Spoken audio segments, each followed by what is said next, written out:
আসসালামু আলাইকুম। কেমন আছেন সবাই? আশা করি ভালো আছেন। আমি এখানে 5টি কলা নিয়েছি, দিলাম চিনি, এটা ব্রাউন চিনি, সাদা চিনিও নিতে পারেন, সমস্যা নাই। আমি এখানে 1.5 কাপ চিনি দিলাম।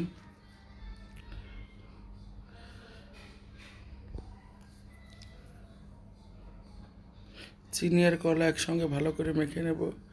এরপর দিলাম 1 কাপ সুজি। সুজি, কলা আর চিনি আবারও মাখবো ভালো করে। আমি যেভাবে বানাচ্ছি অবশ্যই ভালো করে দেখবেন। এরপর দিলাম পরিমাণ মতো তালের রস।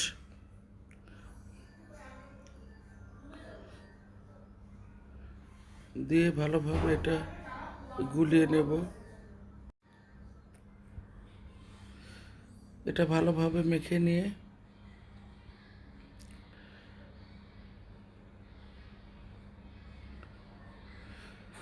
আপনারা যে যেখান থেকে ভিডিওটা দেখছেন অবশ্যই লাইক একটা দিয়ে নেবেন, কমেন্ট করবেন, শেয়ার করবেন।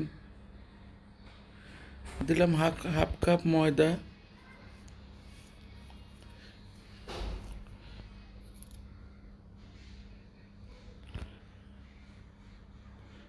দিলাম ফুল 1.5 কাপ গুঁড়া দুধ।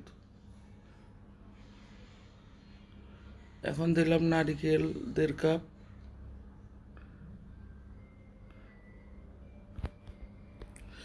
আমি যেভাবে তালের বড়াটা বানাচ্ছি ফলো করে অবশ্যই এভাবে বানাবেন। বানায় খাওয়ার পরে মনে পড়বে আমার কথা যে কতটা টেস্ট হয়। অ্যান্ড পরিমাণ মতো দেব চাউলের গুঁড়া। আমার যেটুকু চাউলের গুঁড়া প্রয়োজন ঠিক অতটুকুই দেব।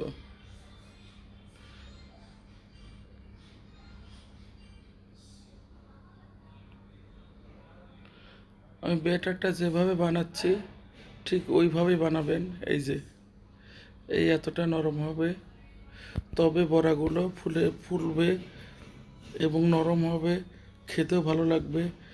আপনি 7 দিন রাখবেন ফ্রিজে, তাও শক্ত হবে না।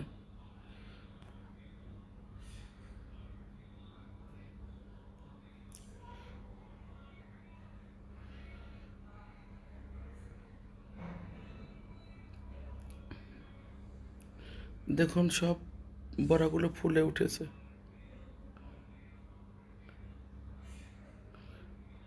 ফুলে সব বড়াগুলো ভেসে উঠেছে তেলের উপরে।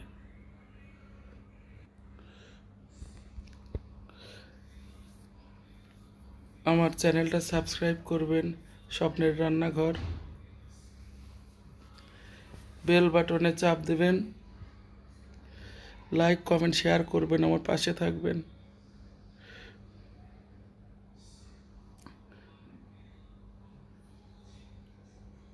বড়াগুলো ভাজা হয়ে গেছে, আমি তেলের থেকে তুলে নেব।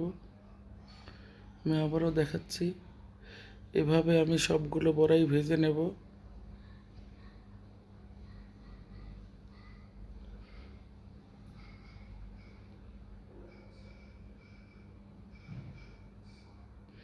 এখন তালের সিজন, তালের অনেক কিছুই তৈরি করা যায়। আমি একটা একটা করে তৈরি করে আপনাদের দেখাবো। দেখুন কত সুন্দর হয়েছে। ভালো থাকবেন, সুস্থ থাকবেন। আল্লাহ হাফেজ।